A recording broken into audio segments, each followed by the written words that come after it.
Kemudian ini selanjutnya nanti akan dilanjutkan dengan materi berikutnya yang akan disampaikan oleh Bapak Triadi, dan kemudian untuk sebagai moderator adalah Ibu Nunuk. Ini mohon konfirmasinya untuk Ibu Nunuk sudah gabung di room ini ataukah belum ya? Ya, Oh, Bu, ini sudah. Ya, ya, Bu Nunuk, langsung saja ya. Ini karena Langsung waktu saja. sesuai dengan jadwal ya. Silakan kami serahkan waktu untuk Ibu moderator kita, Ibu Nunuk Windaryati SKI. Dipersilakan. Baik, Bu Bi, terima kasih atas waktunya. Bapak, Ibu semuanya, Assalamualaikum warahmatullahi wabarakatuh. Selamat siang, Bapak Ibu semuanya. Salam sehat dan salam sejahtera. Bapak Ibu semuanya yang menjadi peserta workshop indikator mutu Puskesmas pada siang hari ini, alhamdulillah sampai di sesi yang ketiga ini kita masih diberikan kesehatan, kemudian kesempatan sehingga kita bisa mengikuti kegiatan workshop ini. Semoga nanti sampai selesai, amin ya robbal alamin. Bapak Ibu yang berbahagia, untuk materi yang ketiga ini akan disampaikan oleh Pak Triadi Handoyo, SKMMkes. Pak Triadi Handoyo sudah hadir kah? Kak, bagaimana ini dicek anunya? Pak Tri, sudah Bu. izin saya share screen dulu Bapak Ibu terkait dengan Pak Triadi Handoyo. Beliau ini adalah ASN. Sebentar deh, belum muncul. Sudah muncul ya? Sudah tampak? Ya, Pak Triadi Handoyo ini ASN di Dinas Kesehatan Kabupaten Purbalingga. Beliau Kepala Seksi P2PTM Kesehatan Jiwa Dinas Kesehatan Kabupaten Purbalingga, kemudian juga Administrator Kesehatan di Dinas Kesehatan Kabupaten Purbalingga. Riwayat bekerja dari 2008 sampai 2009, beliau menjadi Kasih Kesehatan Ibu dan Anak Dinas Kesehatan Kabupaten Banjarnegara. Kemudian sampai tahun 2017 Kasubag Perencanaan. Kemudian 2017 beliau hijrah di Kabupaten Purbalingga. Di sini ada peserta dari Purbalingga juga, nih. Di sana sampai sekarang sebagai Kepala Seksi P2PTM Kesehatan Jiwa Dinas Kesehatan Kabupaten Purbalingga, dan juga sejak tahun 2018 sampai sekarang sebagai Surveyor Akreditasi SKTP. Untuk pendidikan, beliau S1 Kesehatan Masyarakat di Universitas Diponegoro Semarang, lulus tahun 2001, selanjutnya di Pasca Sarjana atau Magister Kesehatan Universitas Diponegoro Semarang juga, lulus tahun 2003. Demikian untuk kurikulum vitae Bapak Triadi Handoyo SKM. Baik Bapak Ibu semuanya, untuk topik sesi ketiga ini yang pertama adalah terkait dengan indikasi dan penyusunan indikasi. Ya, terima kasih. Assalamualaikum warahmatullahi wabarakatuh. Waalaikumsalam warahmatullahi wabarakatuh. Bapak Ibu dari Sabang sampai Merauke ini ya, banyak sekali, Masya Allah, luar biasa yang sampai jam segini masih fokus di workshop penyusunan indikator mutu Puskesmas. Untuk yang di waktu Indonesia Timur, selamat menjalankan sholat zuhur, juga yang waktu Indonesia bagian tengah, ya, ini sudah waktunya sholat zuhur. Ya, menyambung yang tadi disampaikan oleh Dr. Cahyono dan Dr. Ella, saya akan menyampaikan tentang identifikasi dan penyusunan indikator admin dan UKM. Izin share screen, moderator.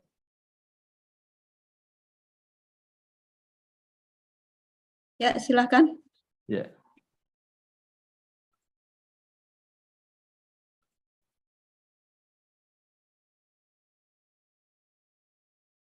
Ya, identifikasi dan penyusunan indikator admin dan UKM. Dan teman-teman tadi sudah mendengarkan semua nggih, tentang indikator, bahkan sampai dengan validasi, profil, dan lain-lain. Dan saya di sini hanya mengkhususkan tentang admin dan UKM.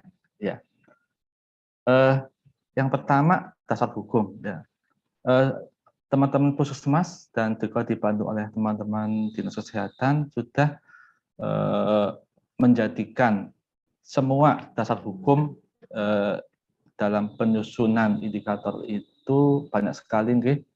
Ada peraturan pemerintah nomor 2 tahun 2018 tentang SPM, di sana juga ada, kemudian PMK nomor 39 tentang pedoman penyelenggaraan PISPK, di sana juga ada indikator PISPK, kemudian ada PMK nomor 44 tentang pedoman manajemen puskesmas, PMK 52 tentang data ketiga di Fasiankes, kemudian PMK nomor 4 tentang SPM, PMK nomor 8 tentang pemberdayaan masyarakat, PMK nomor 31 tentang sistem informasi puskesmas, PMK nomor 43 ini ya, tentang puskesmas yang baru. Kemudian Permen Pan RB nomor 14 tahun 2017 tentang pedoman kepuasan masyarakat. Juga ada peraturan Menteri Dalam Negeri nomor 59 tahun 2021 tentang penerapan SPM, serta yang terakhir yang paling baru adalah PMK nomor 13 tahun 2022 tentang perubahan atas PMK nomor 21 tahun 2020 tentang rencana strategis Kementerian Kesehatan tahun 2020 sampai dengan 2024. Dan masih banyak lagi peraturan-peraturan lain yang tidak ditulis di paparan ini.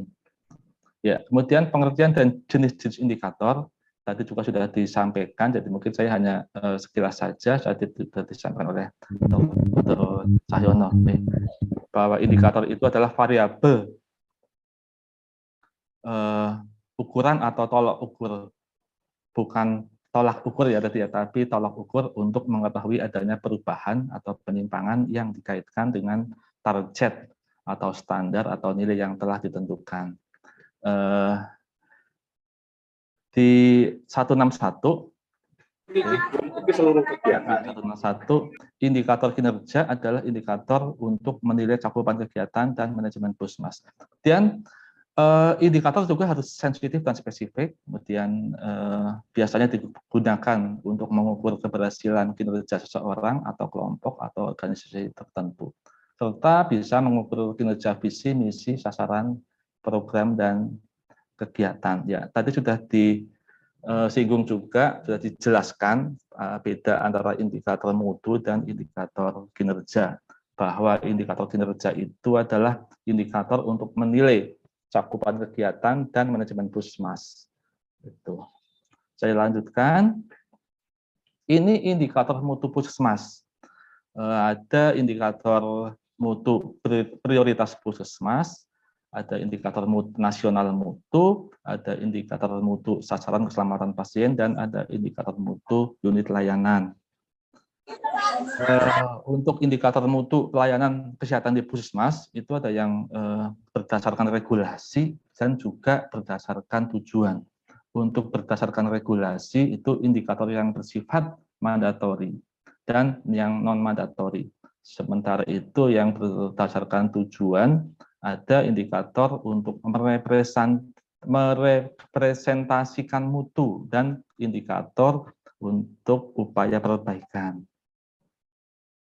Yang berdasarkan regulasi, tadi sudah sebutkan mandatori dan non-mandatori. Untuk yang mandatori itu 6 indikator nasional mutu. Ya, tadi sudah disampaikan sekilas dan nanti juga akan dijelaskan lebih lanjut oleh narasumber berikutnya, yaitu kepatuhan identifikasi pasien, kepatuhan kebersihan tangan, kepatuhan penggunaan APD, kepatuhan pelayanan sesuai standar, keberhasilan pengobatan TB semua kasus sensitif obat, serta kepuasan pasien.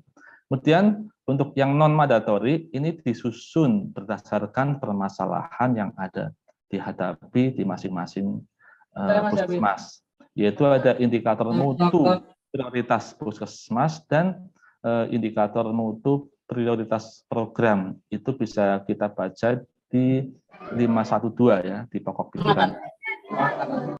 IMPP adalah indikator mutu yang ditetapkan berdasarkan area prioritas puskesmas. Tadi juga sudah dijelaskan oleh Dr. Cahyono. Untuk perbaikan mutu sesuai prioritas masalah di wilayah kerja puskesmas. Kemudian indikator berikutnya adalah indikator mutu prioritas program.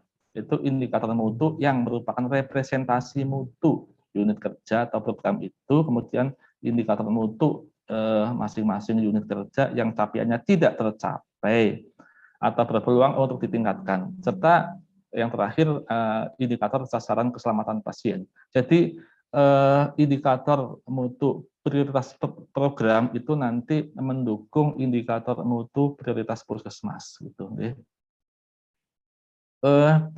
Berdasarkan tujuan itu ada indikator yang untuk merepresentasikan mutu dan untuk upaya perbaikan. Yang merepresentasikan mutu itu contohnya indikator nasional mutu dan indikator sasaran keselamatan pasien. Jadi ini sudah ada. Tadi disampaikan Dr. Ella, jika INM puskesmas bagus, maka bisa dianggap mutu di sana juga sudah bagus gitu. Kemudian indikator untuk melakukan upaya perbaikan, itu indikator yang menggambarkan upaya yang harus dilakukan karena target atau capaian indikator tidak tercapai sesuai standar. Upaya perbaikan karena capaian tidak tercapai, capaian yang lebih rendah dari mitra kaji banding, kemudian capaian yang tidak sesuai harapan pengguna, serta capaian yang lebih berpeluang untuk ditingkatkan. Jadi nanti indikator mutu bisa diambil dari beberapa indikator kinerja yang memang sudah ada. Karena mungkin capaiannya tidak tercapai. Jadi daripada berlama-lama barangkali untuk menganalisis, kita ambil aja itu sebagai indikator mutu, utamanya di mutu layanan. Kemudian indikator pada standar akreditasi puskesmas, ya ada indikator kinerja di sana, indikator kinerja manajemen, indikator kinerja UKM dan UKP.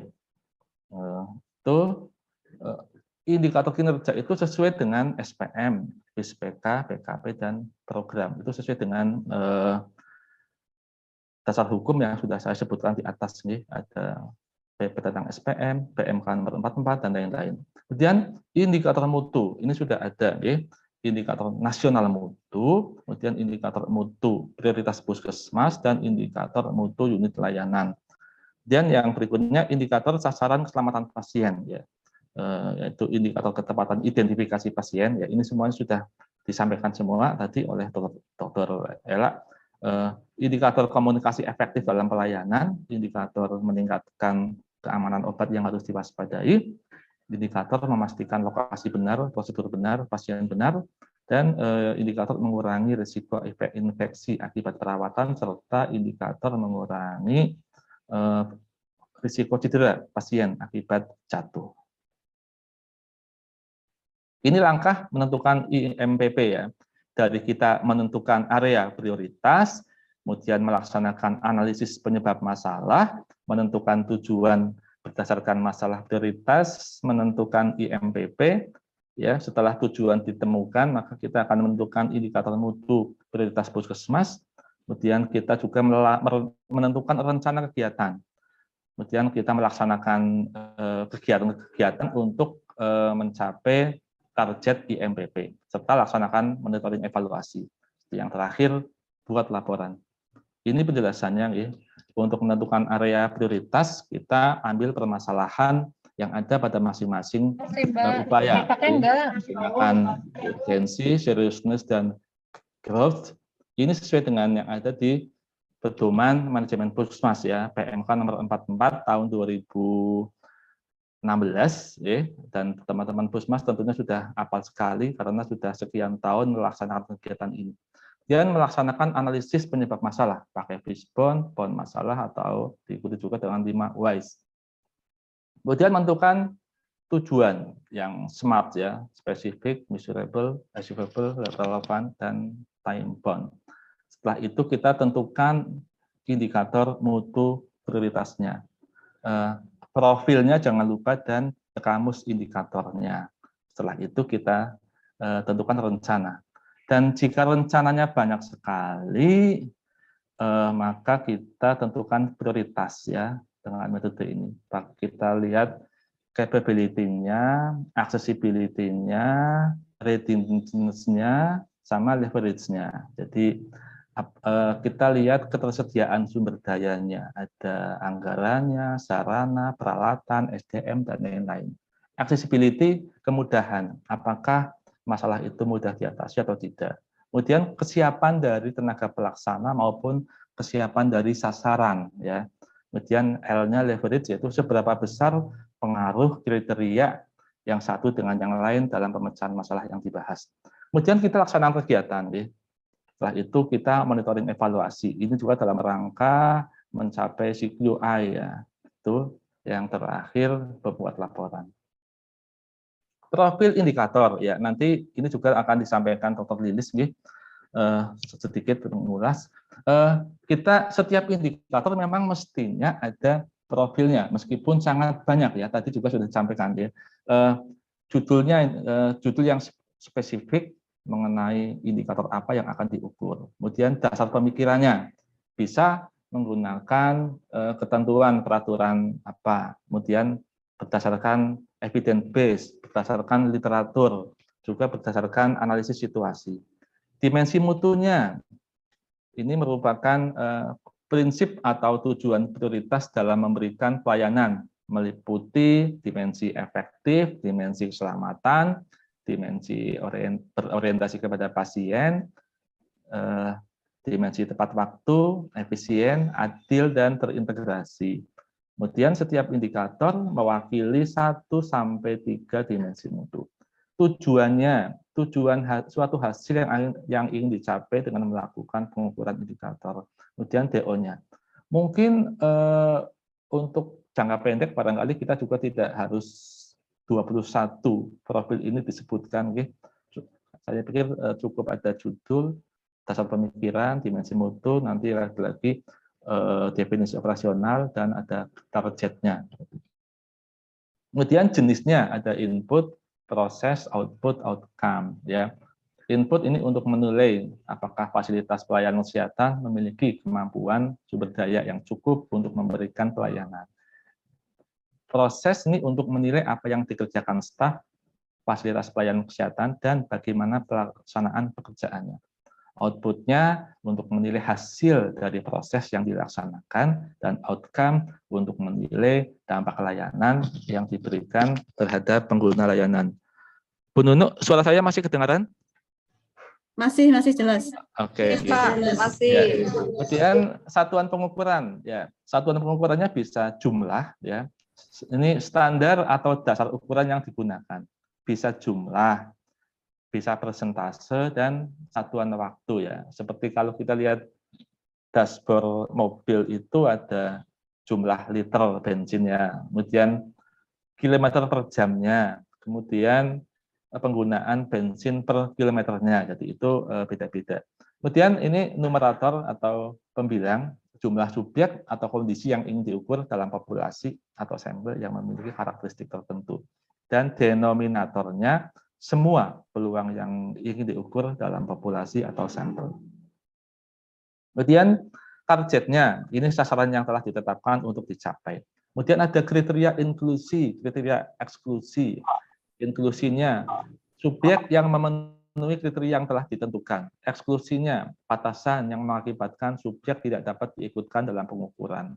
Kemudian ada rumusnya, ya. Kemudian metode pengumpulan data atau observasi, atau kita juga melihat ke belakang. Dan sumber datanya bisa data primer, juga data sekunder. Kemudian instrumennya, ataukah pakai list atau formulir khusus, dan lain-lain. Besar sampel, bisa semuanya atau kita ambil sampel, dan itu sudah ada rumusnya. Dan cara pengambilan sampelnya bisa acak atau mungkin tidak acak. Atau mungkin kalau semua sampel diambil berarti kita ambil semua. Kemudian cara pengambilan data.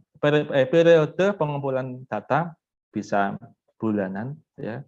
Ini kurun waktu yang ditetapkan untuk melakukan pengumpulan data. Contohnya bisa bulanan, bahkan bisa mingguan juga sebenarnya. Kemudian penyajian datanya ini bisa disajikan dengan tabel, grafik, atau narasi-narasi yang lain yang bisa menjelaskan data itu. Kemudian periode analisisnya bisa setiap bulan atau setiap 3 bulan atau setiap 6 bulan. Ya. Penanggung jawabnya adalah penanggung jawab petugas yang bertanggung jawab untuk mengkoordinir upaya pencapaian target yang ditetapkan. Ini tahapannya: pengukuran indikator, pengumpulan data, validasi, analisa, dan pelaporan. Validasi tadi sudah lengkap sekali disampaikan oleh Dr. Ella dan tidak akan saya sampaikan lagi ya, karena ini validasi sangat merupakan salah satu upaya yang sangat penting untuk bisa menghasilkan data yang berkualitas sehingga bisa menghasilkan informasi yang benar dan tidak meresahkan. Tadi sudah disampaikan, mungkin untuk validasi data UKM sebagai contohnya misalnya PMK tentang SPM yang lama itu untuk pelayanan kesehatan penderita hipertensi itu tidak harus setiap bulan diperiksa ya di puskesmas. Jadi kalau misalnya setahun cuma sekali misalnya di sana, maka setiap bulan tidak harus. Tapi sekarang semua penderita hipertensi harus setiap bulan diperiksa. Berarti jika dalam setahun meskipun dalam 11 bulan itu dia melaksanakan pemeriksaan, tapi jika 1 bulan ada yang kosong, itu maka dianggap itu dia tidak mendapatkan pelayanan kesehatan untuk penderita hipertensi. Jadi itu nanti mungkin itu bisa disisihkan data tersebut. Yang betul-betul diambil adalah yang betul-betul berturut-turut dari bulan Januari sampai bulan Desember. Mungkin seperti itu. Itu validasi. Ya, validasi dapat dilakukan terhadap sumber datanya, bisa dilakukan terhadap definisi operasional, numerator dan denominatornya. Bisa membandingkan hasil pengukuran ulang dengan sumber data yang sama, ya tadi sudah dicontohkan oleh Bu Dr. Ella. Kemudian membandingkan hasil pengukuran dengan menggunakan sumber data yang lain untuk mencocokkan hasil pengukuran yang telah dilakukan. Ya, untuk berikutnya kita masuk di indikator admin. Ya, sekarang istilahnya jadi kepemimpinan dan manajemen puskesmas. Kita semua sudah tahu, Bapak Ibu. Ya, acuannya tadi sudah disampaikan juga. Untuk indikator KMP itu ada di standar 11 di perencanaan itu ada. Kemudian 1, 2, 3 EP1 indikator kinerja keberhasilan pembinaan. Ya, di EP itu sudah nanti kita juga sudah diminta dan setiap dalam kurun waktu yang sudah ditentukan kita harus mengevaluasinya. Dan sistem informasi puskesmas, kemudian di 124 nih, kemudian yang 13 manajemen SDM, kemudian 136 manajemen DK3, 14 manajemen fasilitas dan keselamatan, kemudian 15 manajemen keuangan, 16 pengawasan, pengendalian dan penilaian kinerja, dan 17 tadi ditambahkan oleh Dr. Cahyono, peran Dinas Kesehatan Daerah Kabupaten dalam upaya perbaikan kinerja termasuk peningkatan mutu pelayanan kesehatan puskesmas. Tuh, dan di sana juga bisa kelihatan kayak waktu kita melaksanakan TPCB ya. Jadi misalnya jika salah satu indikatornya Dinas Kesehatan misalnya memberikan feedback PKP. Feedback PKP akan bisa dilaksanakan jika teman-teman puskesmas mengirimkan PKP ke Dinas Kesehatan dan sebagainya. Ini standar akreditasi bab 1 KMP ada 7 standar nih, ada 7 standar, 26 kriteria, 102 elemen penilaian. Dari mulai perencanaan puskesmas, tata kelola organisasi, manajemen sumber daya manusia, manajemen fasilitas dan keselamatan, manajemen keuangan, pengawasan, pengendalian dan penilaian, dan peran dinas kesehatan. Ini kita lihat konsepnya ya. KMP itu satu. Di sini ada perencanaan, tata kelola organisasi, tata kelola sumber daya manusia, tata kelola MFK, tata kelola keuangan, pengawasan dan penilaian. Kemudian masuk di proses pelayanan. Itu ada di bab 2, 3, dan 4. Upaya kesehatan masyarakat, upaya kesehatan perorangan, kemudian program prioritas nasional. Di sana ada penurunan AKB, penurunan stunting, imunisasi, TB, dan penyakit tidak menular. Berikutnya yang bab 5 untuk peningkatan mutu puskesmas. Jadi dari KMP ini KMP masuk ke proses pelayanan, kemudian kita masuk ke peningkatan mutu puskesmas ada di bab 5. Di sana ada program peningkatan mutu, termasuk indikator mutu, ada manajemen risiko, kemudian keselamatan pasien dan masyarakat, dan pencegahan serta pengendalian infeksi. Ya, di kepemimpinan dan manajemen puskesmas itu ada input, ya, sarana prasarana, alat, tenaga, dan uang.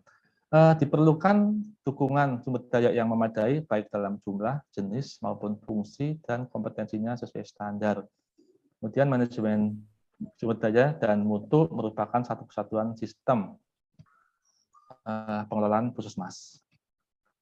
Ya, kita masuk ke identifikasi masalah. Ya, ini ada semua di PMK nomor 44 tahun 2016 tentang pedoman manajemen puskesmas. Saya ulang sedikit ya.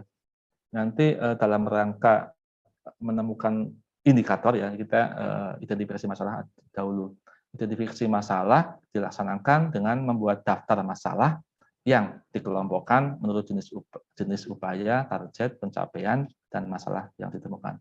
Ya, ini teman-teman puskesmas tentunya sudah biasa melaksanakan, ya, utamanya di awal tahun ya, dalam rangka menyusun RUK dan RPK ya. Dirumuskan berdasarkan prinsip 5W dan 1H.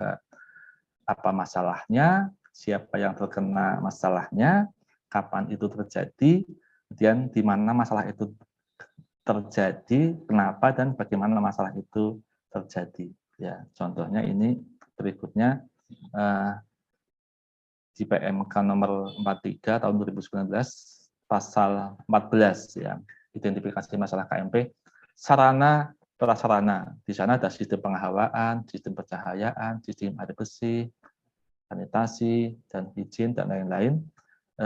Misalnya persentase ruangan dengan fasilitas hand hygiene. Ya, di sana di PMK nomor 43 halaman 58, jika variabel ini targetnya 100%, capaiannya 78%, maka bunyi masalahnya adalah belum terpenuhinya fasilitas hand hygiene pada seluruh ruangan pada puskesmas X tahun 2021 dan sebagainya.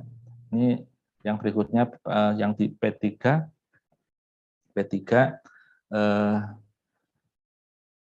variabelnya misalnya pelaksanaan logmin lintas program sesuai jadwal 12 kali setahun.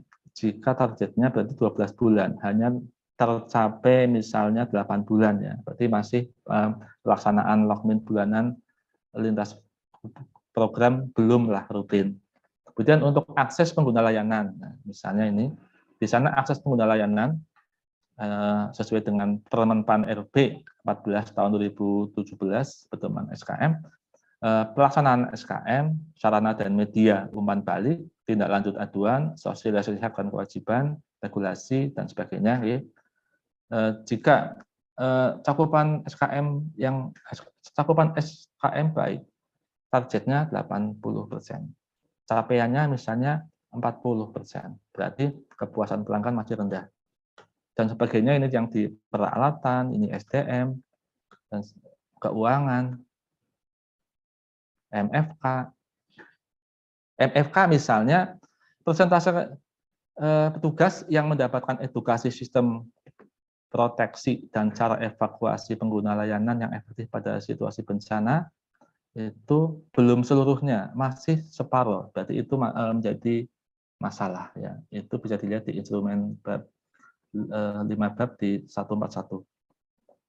Ini untuk keselamatan dan kesehatan kerja, di sana terdiri dari pengenalan potensi bahaya, penerapan kewaspadaan standar, penerapan prinsip ergonomi, pemeriksaan kesehatan berkala, dan mungkin permasalahannya ada di persentase karyawan yang mendapatkan pemeriksaan berkala.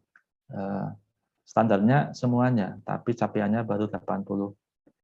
Ya, ini bisa dilihat di PMK 52 tahun 2018 pasal 7 ayat 6. Ya, belum seluruh karyawan mendapatkan pemeriksaan. Ini masalah di DK3-nya. Ya, dari sekian banyak masalah, ya, mana yang perlu diutamakan? SDM-nya, keuangannya, MFK-nya, sarprasnya, kita cari 1 atau 2 prioritas masalah, ya, karena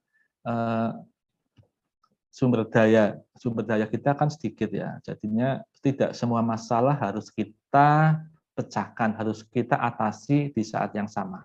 Ya, untuk menetapkan prioritas masalah ini pakai USG nih. Ya, jadi mengingat adanya keterbatasan kemampuan ya tadi saya sampaikan, ketersediaan teknologi, kemudian dan lain-lain, maka kita menetapkan urutan prioritas masalah. Diawali dengan USG ya, ini di PMK 44 tahun 2016 bisa dilihat halaman 28. Caranya dengan menentukan tingkat urgensi, keseriusan, dan perkembangan isu dengan menentukan skala 1 sampai 5 atau sampai 1 sampai 10. Ya.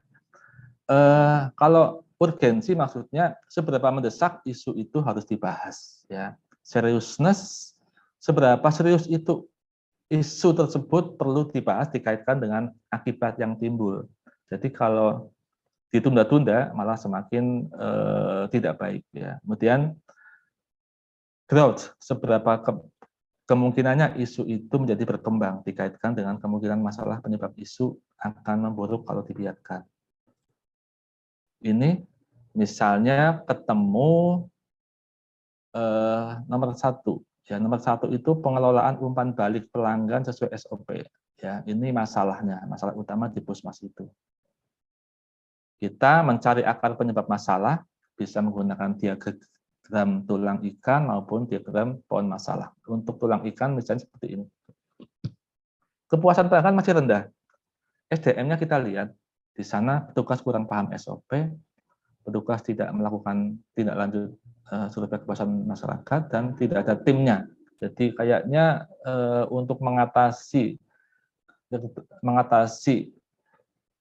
ada masyarakat yang tidak puas ya, itu kayaknya timnya kurang begitu bagus ya. Kemudian materialnya kita kurang media yang dipakai untuk sosialisasi sehingga sosialisasinya pun berkurang. Kemudian untuk memuaskan masyarakat, tentu saja kita harus mempersiapkan, menyediakan sarana prasarana. Jika anggarannya tidak ada, maka itu jadi masalah juga.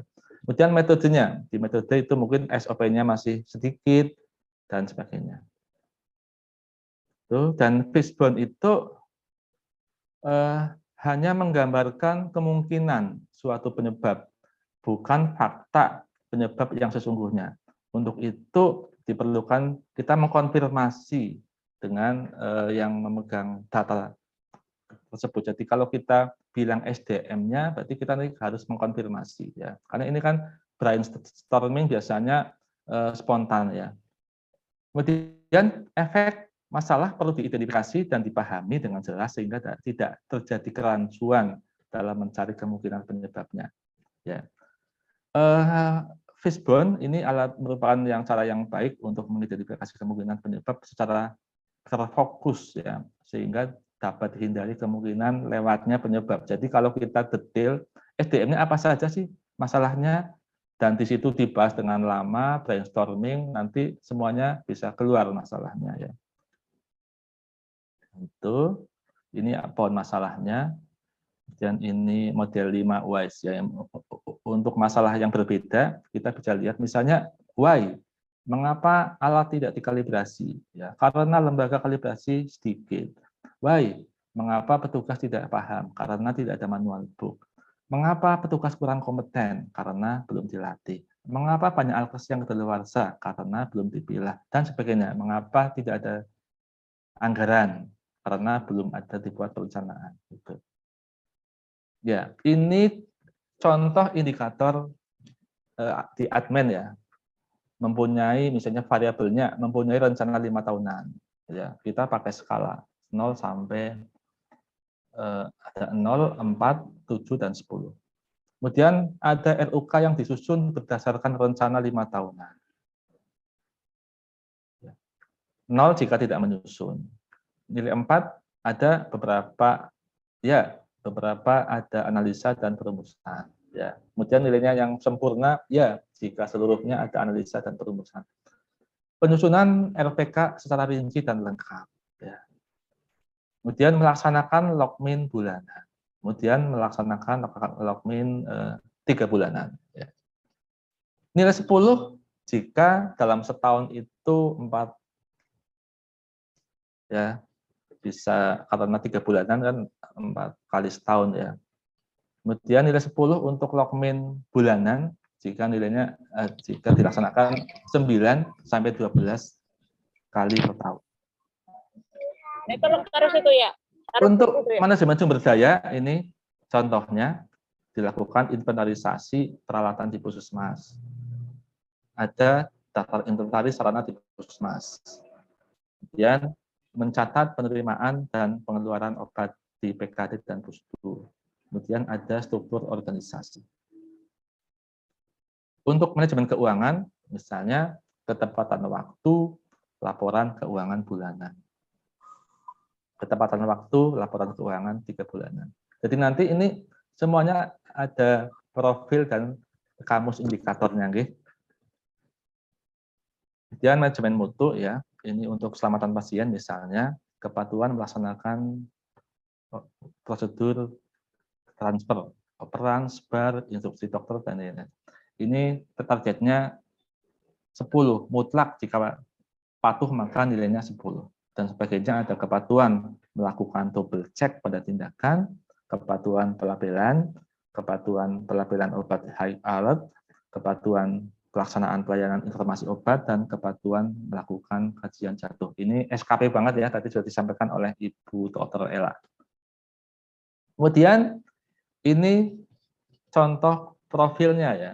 Ada yang membuat hanya 1, 2, 3, 4, 5, 6, 7, 8, 10 ya, separuhnya. Nggak apa-apa, karena mungkin jika dibuat terlalu panjang itu karena ratusan indikator, barangkali Puskesmas juga kewalahan. Karena tadi Bu Ella juga bilang, sepanjang belum ada aturan yang mewajibkan semua profil itu dimasukkan, ya itu kita masih bebas. Contohnya ini, indikator ketepatan laporan keuangan bulanan Puskesmas. Dasar pemikirannya ada di Permenkes nomor 44 tahun 2016 tentang pedoman manajemen Puskesmas. Dimensi mutu efektif, timeline. Tujuan laporan tepat waktu tiap bulan. DO-nya ketepatan laporan tiap bulan. Jenis indikator hasil. Satuan pengukuran persentase. Numerator jumlah ketepatan laporan sebelum tanggal 5 bulan berikutnya. Ini ketepatan laporan sebelum tanggal 5 bulan berikutnya. Kemudian mungkin ini numeratornya seluruh laporannya ya malahan ya. Kemudian pencapaiannya target pencapaiannya 100%. Contoh kedua kemudian ini bukan contoh kedua, ini berikutnya formulanya ini jumlah ketepatan laporan sebelum tanggal 1 ya dibagi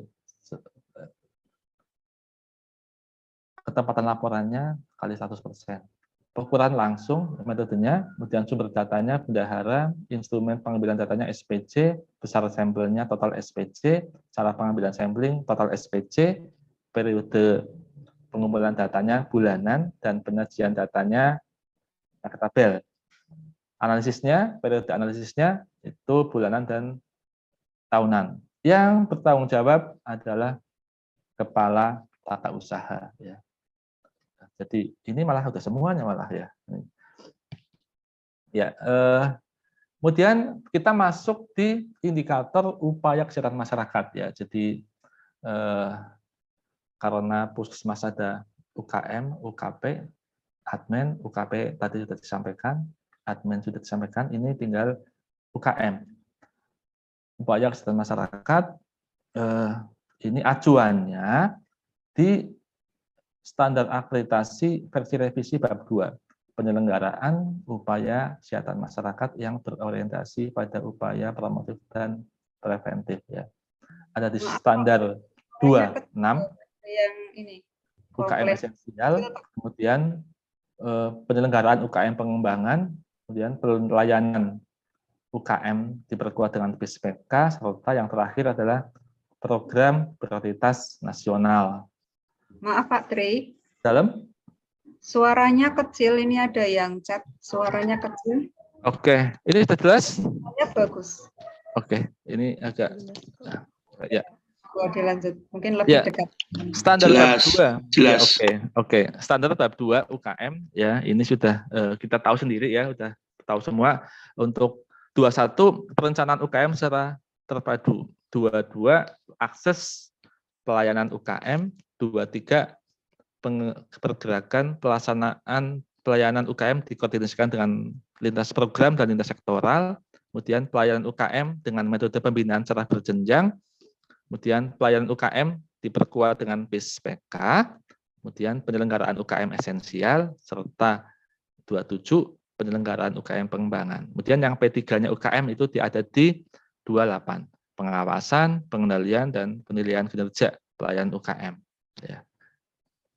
Dilakukan dengan menggunakan indikator kinerja pelayanan UKM ya, indikator kinerja pelayanan UKM. Ya, kemudian ini UKM ada 2 ya, UKM esensial dan UKM pengembangan. Ini sesuai dengan PMK nomor 43 tahun 2019 ayat 2 dan ayat 3 ya. UKM esensial terdiri dari promosi kesehatan, kesehatan lingkungan, kesehatan keluarga, gizi, pencegahan dan pengendalian penyakit. Ya, kemudian UKM pengembangan ini merupakan upaya kesehatan masyarakat yang kegiatannya bersifat inovatif dan atau disesuaikan dengan prioritas masalah kesehatan, kekhususan wilayah kerja, dan potensi sumber daya yang tersedia di Puskesmas. Jadi barangkali juga nanti kalau ada di UKM pengembangan, kegiatan inovasi, kemudian juga ada permasalahan yang menjadi prioritas, nanti bisa juga nanti dijadikan IMPP. Jika di sini tidak disebutkan indikatornya, kalau di lampiran PMK nomor 43 tahun 2019 kita lihat bahwa di sana ada PJ UKM pengembangan dan PJ UKM pengembangan membawahi contohnya ya. Jadi kalau kita bingung paling kita tinggal lihat di lampirannya pelayanan kesehatan gigi masyarakat, pelayanan kesehatan tradisional, pelayanan kesehatan olahraga, yang kemudian berikutnya pelayanan kesehatan kerja dan yang lain-lain ya. Jadi nanti jika di sana tidak ada yang sangat khusus, barangkali nanti bisa dilihat di sini, bisa dilihat di lampirannya bahwa UKM pengembangan juga sudah ada kegiatan yang ditampilkan di PMK 43.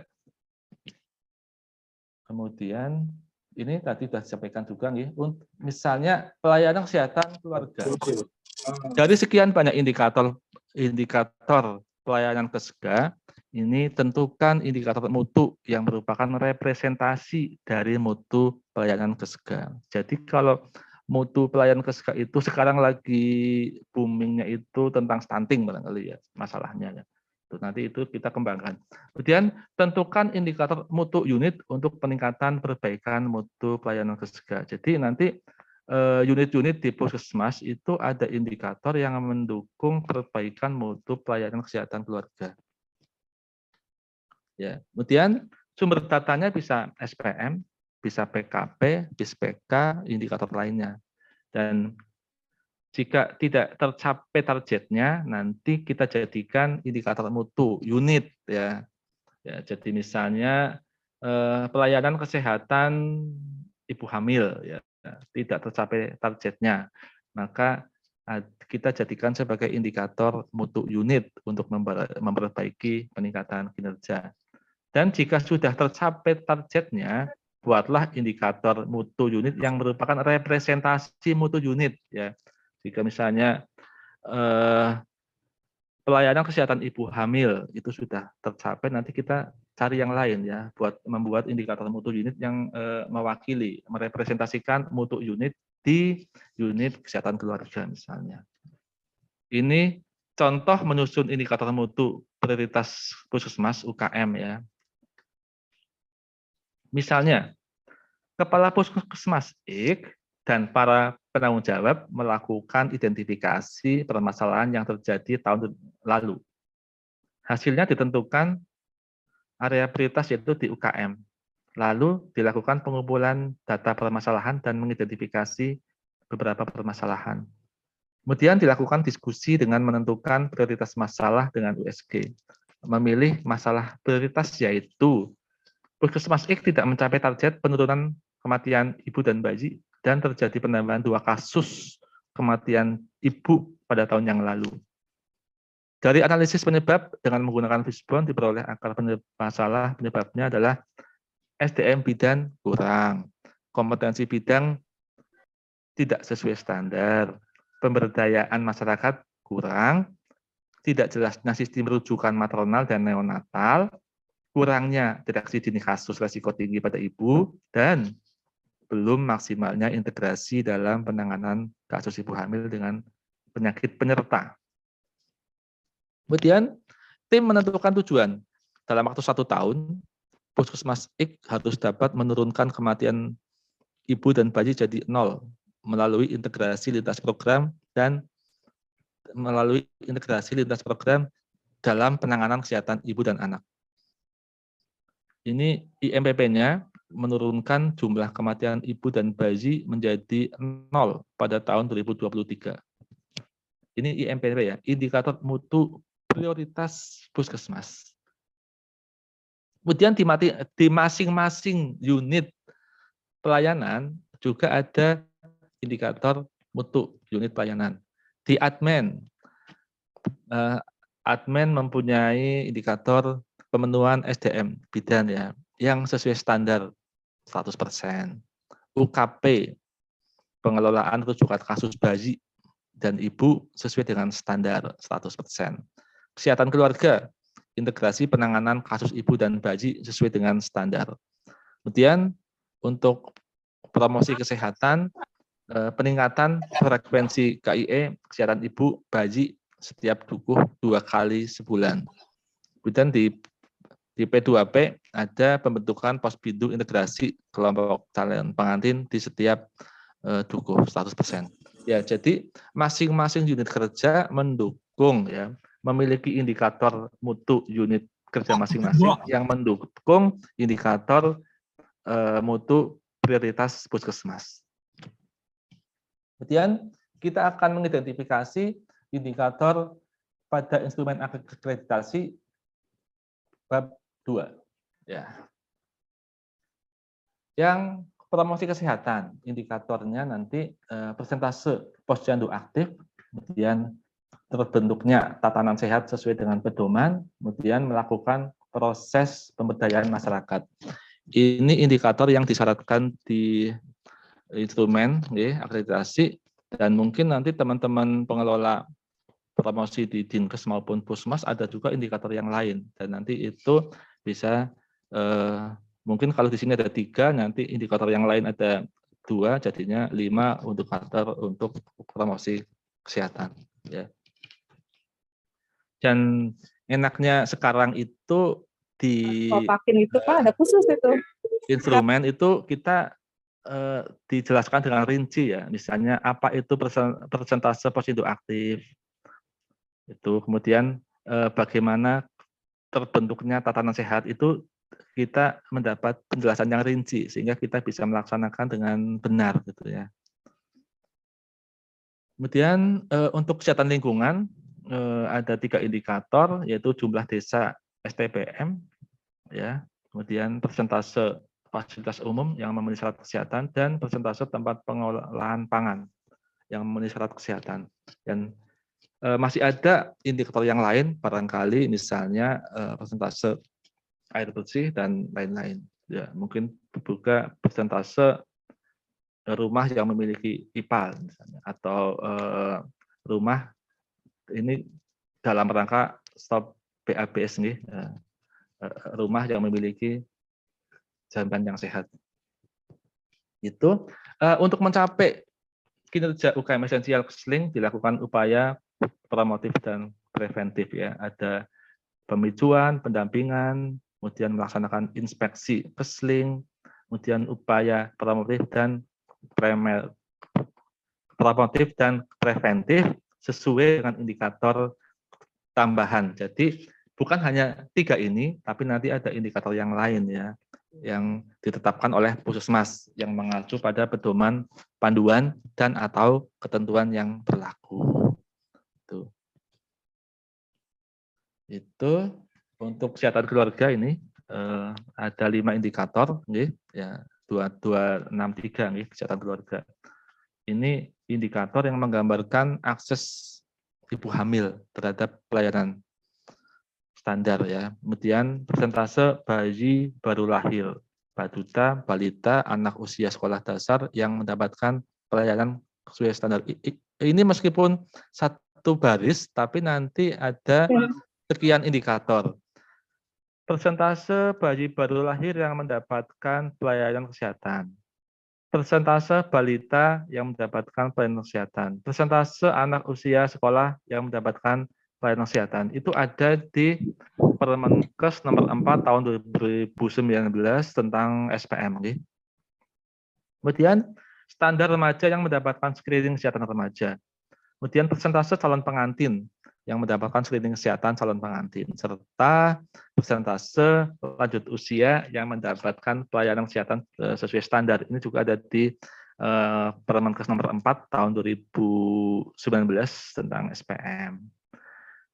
Kemudian cakupan dan pelaksanaan UKM di UKM esensial gizi, ya ini ada 3 indikator utama.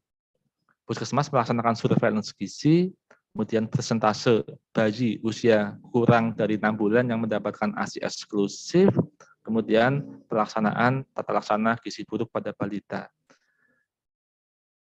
Kemudian untuk pencegahan dan pengendalian penyakit, di sini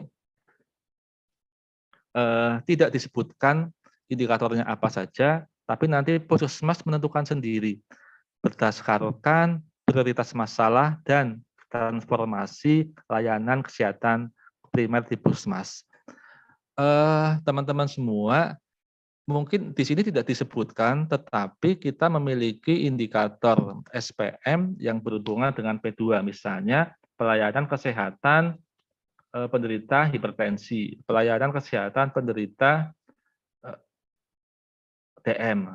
Kalau itu tidak dimasukkan di sini, nanti masuk di program prioritas nasional. Gitu. Jadi nanti ini untuk UKM esensial P2P diukur dengan indikator utama, tapi sesuai dengan prioritas masalah yang ada di Puskesmas. Selain tentunya kita tidak menutup kemungkinan jika ada indikator yang berasal dan ditentukan oleh Dinas Kesehatan.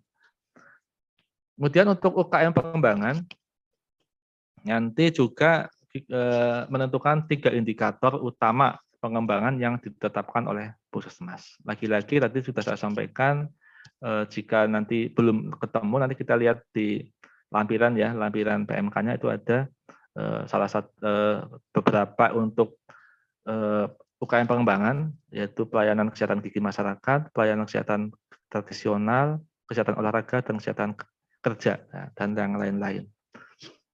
Untuk program prioritas nasional ya ada 5, yaitu kita membuat indikator dan target kinerja stunting disertai analisis capaiannya. Ini sedang booming gitu. Tentunya teman-teman Puskesmas sudah mengerjakan ini. Kemudian indikator pelayanan kesehatan ibu, bayi dan balita. Jadi jika awalnya pelayanan kesehatan ibu, bayi, dan balita kan masuk di UKM esensial ya, tapi karena ini sudah dikeluarin dari sana, nanti masuk di PPN ya. Kemudian ditetapkan indikator dan target kinerja imunisasi yang disertai dengan capaian dan analisisnya. Kemudian ditetapkan indikator dan target kinerja pengendalian tuberkulosis yang disertai capaian dan analisisnya. Jadi ini juga beda dengan indikator nasional mutu yang di sana juga menyebutkan capaian tentang penyakit tuberkulosis ya.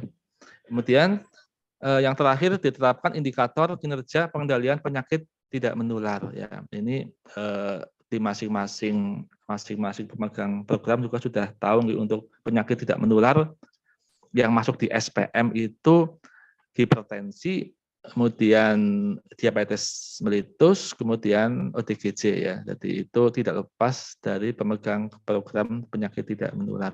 Ya, jadi untuk PPN ini keuntungan dari bagi kita semua bahwa yang tadinya semuanya ini masuk di UKM esensial dan di sana mungkin dokumen-dokumen kita letaknya jauh di bawah. Jadi kalau pas pemeriksaan pun tidak begitu dilihat, tapi dengan ini masuk di program prioritas nasional, maka semua dokumen yang kita buat akan dilihat dan otomatis ada nilainya. Kita nanti ada nilai jualnya dulu, medical Pak. Nanti kemudian bisa.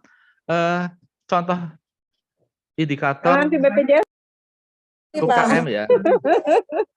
Untuk contoh indikator UKM esensial, ini contohnya saya tidak bisa menyampaikan semuanya karena waktu.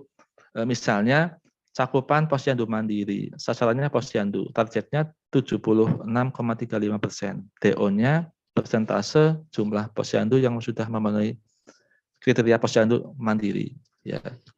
Nanti rumusnya jumlah posyandu mandiri yang ada di wilayah kerja dibagi dengan semua posyandu yang ada di wilayah kerja kali 100%. Ya.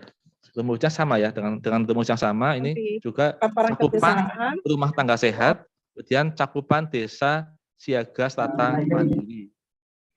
Kemudian berikutnya untuk promosi kesehatan, cakupan pesantren yang dibina, sasarannya pondok pesantren, targetnya 65%. Kemudian pelaksanaan germas, kemudian pembinaan SPH. Kemudian ini untuk kesehatan lingkungan, persentase sarana air minum yang dilakukan pengawasan, kemudian jumlah sarana air minum yang memenuhi syarat kesehatan. Ya, jadi jika kita melihat yang ada di sini, ini beda dengan yang disyaratkan di provinsi. Ini salah satu contoh saja ya, salah dua contoh untuk upaya kesehatan lingkungan. Yang 3 itu nanti diambil sesuai dengan yang tadi saya sampaikan sesuai dengan di UKM esensial. Ya. Kemudian upaya kesehatan ibu dan anak, cakupan K1, kemudian cakupan kesehatan ibu hamil sesuai standar, ini yang kedua ini ada di SPM ya, Permenkes nomor 4 tahun 2019 ya, cakupan pelayanan kesehatan ibu hamil sesuai standar ya. Rumusnya juga ini sesuai. Rumusnya kita nggak usah nyari lagi karena sudah ada di PMK nomor 4 itu. Kemudian untuk cakupan pelayanan kesehatan bayi ya, ini juga sudah ada di SPM ya. Cakupan pelayanan kesehatan ibu hamil, cakupan pelayanan kesehatan bayi baru lahir sesuai standar ini. Dan kalau SPM targetnya memang mutlak nih harus 100%. Berarti puskesmas tidak boleh di bawah 100%, harus 100% karena untuk capaian kabupaten itu 100%. Jika ada salah satu puskesmas yang di bawah 100%, maka otomatis untuk cakupan tingkat kabupaten tidak akan tercapai gitu ya. Kemudian untuk gizi, ini contohnya cakupan ibu hamil kurang energi kronik yang mendapatkan makanan tambahan, ya. Kemudian cakupan ibu nifas yang mendapat kapsul vitamin A. Kemudian ini untuk penyakit menular dan tidak menular, ya. Ini cakupan pelayanan kesehatan orang terduga TBC. Proporsi penderita kusta baru, cakupan pelayanan kesehatan orang dengan risiko HIV ya. Ini yang nomor 1 dan nomor 3 itu ada di SPM ya. Sehingga tidak usah mencari rumusnya, tidak usah mencari jauh-jauh rumusnya, itu sudah ada di PMK itu. Kemudian untuk UKM pengembangan, misalnya ini di Kurang sini 10 menit ya Pak Tri. ya, di sini contohnya upaya kesehatan lanjut usia ya. DO-nya pelayanan kesehatan pada penduduk usia 60 tahun ke atas diberikan oleh tenaga kesehatan dan atau tenaga non kesehatan. Ini juga sudah ada di SPM ya, merupakan indikator standar pelayanan minimal. Kemudian berikutnya ini cakupan bebas pasung ya. Jumlah OTGJ yang bebas pasung. Kemudian berikutnya cakupan bebas karies gigi pada anak usia 6 tahun ya. Kelas 1 SD. Kemudian profil indikatornya, misalnya judul indikator, cakupan pelayanan kesehatan bayi baru lahir sesuai standar. Ini dasar pemikirannya, ketentuan Peraturan Menteri Kesehatan nomor 4 tahun 2019, yaitu standar teknis pemenuhan mutu pelayanan dasar pada standar pelayanan minimal bidang kesehatan. Itu sudah ada di sana, jadi harus dilakukan, harus tercapai. Dimensi mutunya keselamatan, tujuannya untuk mengukur cakupan pelayanan kesehatan bayi baru lahir sebagai dasar untuk memperbaiki dan meningkatkan pelayanan kesehatan bayi sehingga angka kematian bayi dan balita bisa ditekan. DO-nya pelayanan kesehatan yang diberikan kepada bayi usia 0-28 hari dilakukan oleh dokter atau dokter spesialis obstin, bidan, atau perawat dengan kunjungan minimal 3 kali selama periode neonatus. Jenis indikatornya indikator hasil ya. Satuan pengukuran persen. Numeratornya jumlah neonatus yang telah memperoleh 3 kali pelayanan kunjungan neonatal sesuai standar di suatu wilayah kerja pada kurun waktu tertentu. Dalam hal ini setahun ya, tahun berjalan. Kemudian penyebutnya jumlah seluruh sasaran bayi di suatu wilayah kerja dalam 1 tahun kali 100%. Targetnya 100%. Kriteria inklusi semua bayi baru lahir di wilayah kerja puskesmas pada tahun berjalan. Eksklusinya mungkin ini neonatus yang pindah sebelum memperoleh pelayanan standar.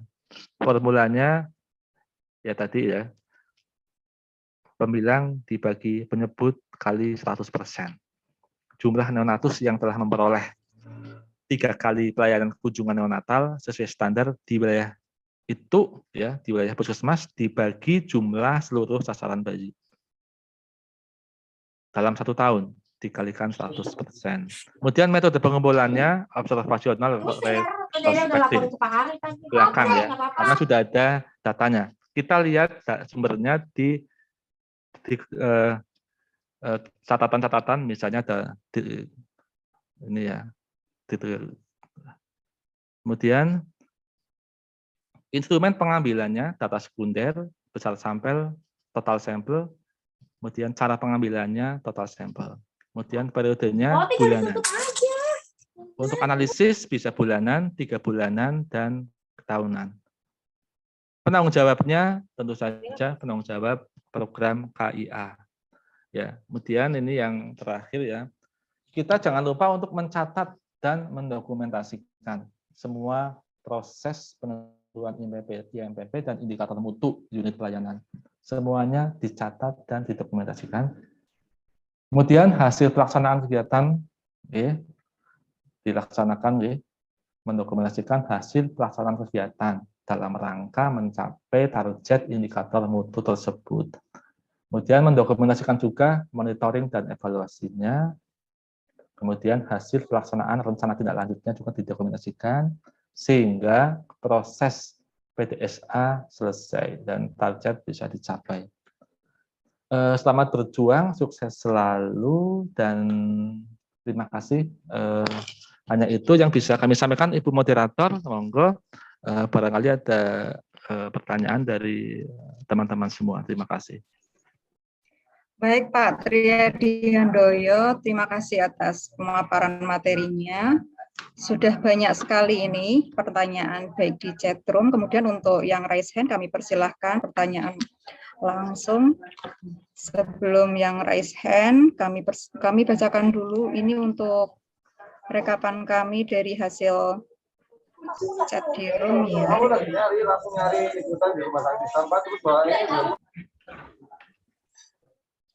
Yang pertama terkait dengan kamus indikator, apakah ini belum muncul nih, sebentar.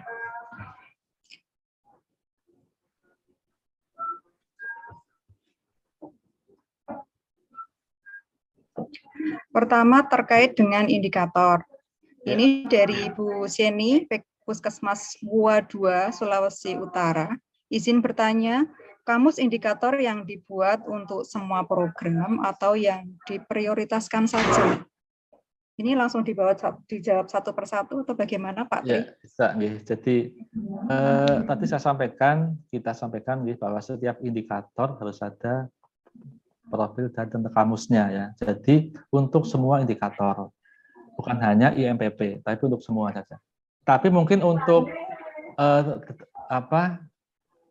karena kita tahu teman-teman di Puskesmas mengerjakan banyak hal ya, jadi mungkin yang dibuat nggak apa-apa kalau yang dibuat baru yang IMPP saja. Kemudian juga indikator mutu yang ada di masing-masing unit pelayanan. Tapi mungkin juga teman-teman kan sudah memiliki kayak PMK nomor 4 ya. Di sana sudah ada penjelasannya, itu dari 12 SPM ya. Itu juga teman-teman bisa membuat kamus indikatornya. Toh juga sudah ada di sana, sudah ada DO-nya, sudah ada targetnya dan lain-lain. Jadi intinya jika kita membuat indikator, berarti semua indikator harus ada profil dan tentang kamusnya. Gitu. Jadi sekali lagi mungkin biar tidak kebanyakan yang dibuat di awal-awal ini, kita membuat ya hanya yang diprioritaskan saja. Mungkin nanti untuk jangka secara bertahap ya, secara bertahap nanti lama-lama semua indikator ada profil dan kamusnya. Demikian. Ya, ini juga tadi ada pertanyaan dari Bu Yuli Aceh juga menanyakan hal yang sama. Barangkali nanti bisa sudah menyimak juga atau belum ini pertanyaan terkait indikator, apakah hanya indikator mutu saja atau semua yang disusun. Ini dari narasumber sudah disampaikan bahwa semua indikator baik kinerja maupun mutu dibuat. Selanjutnya dari Dr. Binar Simangunsong, Sumatera Utara, izin bertanya, satu, untuk indikator PPI, apakah tidak masuk lagi sebagai indikator mutu di Puskesmas? Kemudian yang kedua, untuk IMPP yang dalam tahun tersebut belum bisa diatasi, apakah harus tetap sebagai IMPP tahun berikut, atau bisa diganti dengan yang lain yang dianggap lebih penting? Mohon pencerahannya, terima kasih. Ya, di bab 5 ya tadi mungkin sudah disampaikan oleh Bu Dr. Ella, PPI nanti masih tetap masuk sebagai indikator mutu ya. Karena kan itu PPI bahkan sudah diatur di Permenkes ya, sudah ada Permenkesnya, jadi masuk sebagai indikator mutu di Puskesmas. Kemudian untuk IMPP yang dalam tahun itu belum bisa diatasi, tentu saja itu jadi hutang di tahun berikutnya ya. Jadi karena mungkin kalau kita punya target 100%, di tahun itu masih belum tercapai, otomatis tahun depan kita harus mengejarnya biar sampai dengan 100%. Dan jika misalnya ada yang lebih penting, barangkali itu bisa berdampingan. Jadi yang kita nggak melupakan indikator yang lama, tapi yang lebih penting nanti bisa dikerjakan bersama-sama, begitu. Jadi kalau pada akhirnya nanti di akhir tahun juga mungkin indikator yang berikutnya yang lebih penting itu sudah tercapai dan yang IMPP belum, ya nanti tahun berikutnya kita kejar lagi, kita jadikan IMPP di tahun berikutnya, gitu. Jadi demikian Mbak Nunu. Ya, semoga sudah jelas. Ini Dokter siapa nih tadi? Dokter Binar ya. Jadi PPI itu masih tetap masuk. ada 2 indikator itu yang dari PPI ya, kepatuhan kebersihan Ya. tangan dan juga penggunaan APD untuk kewaspadaan Ya. standar itu dari PPI. Ya, Terima itu kasih Mas. Pak Tri. Ya. Ya, lanjut nggih.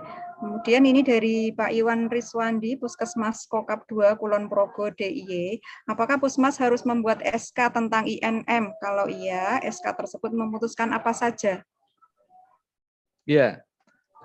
Terima kasih pertanyaannya Pak Iwan Riswandi. Jadi, apakah Puskesmas harus membuat SK tentang INM? Jadi, prinsipnya akreditasi kan kita menginternalisasi ya, ada menginternalisasi kebijakan. Jadi, kalau misalnya INM itu sudah jadi kebijakan pusat, misalnya sudah ada PMK-nya, ya kita internalisasi sebagai indikator yang nanti akan menjadi tanggung jawab Puskesmas ya. Jadi nanti isinya pun sama, dan jika tadi di awal juga sudah disampaikan oleh Pak Dr. Cahyono, jika kita mau menjadikan SK indikator itu menjadi satu, itu boleh-boleh saja kan Mbak Nunuk, indikator kinerja di dalamnya macam-macam, ada INM, ada yang IMPP, kemudian mutu pelayanan, BISPK dan lain-lain. Itu jadi satu, itu lebih nyaman kalau ya lebih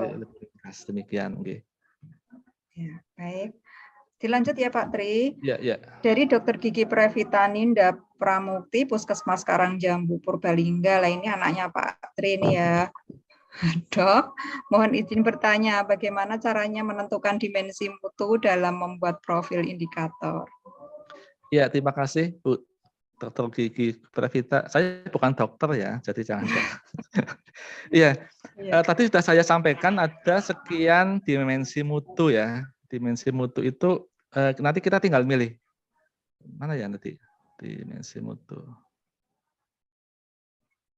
Iya, ada dimensi mutu efektif, keselamatan, berorientasi pasien, atau pengguna layanan, tepat waktu, efisien, adil, terintegrasi, ya itu ya. Jadi kalau kita mau menentukan dimensi mutu nanti disesuaikan dengan indikatornya. Kalau berhubungan dengan keselamatan, berarti dimensi mutunya keselamatan, ya begitu. Kalau misalnya berhubungan dengan kepuasan, nanti masuk ke people center, jadi berorientasi pada pasien atau pengguna layanan, ya. Begitu. Jadi kalau misalnya berhubungan dengan prinsip keadilan, misalnya kita akan melayani lansia, ya lansia kita utamakan ya. Nanti kita masuk di dimensi equitable atau adil dan sebagainya. Itu nanti ada di file ya. Mungkin teman-teman juga sudah memiliki sebenarnya profil indikator. Nanti dilihat satu-satu dari judul, dasar, dimensi, sampai dengan penanggung jawabnya. Ya, jadi sudah ada Mbak Nunuk seperti itu. Semoga sudah jelas, ya.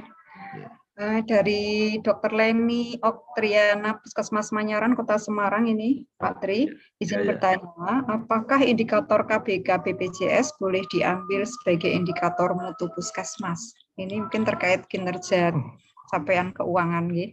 Iya, ini kemarin juga menjadi bahasan di tempat kita ya, yang KBK BPJS ternyata nggak sinkron dengan yang lain ya.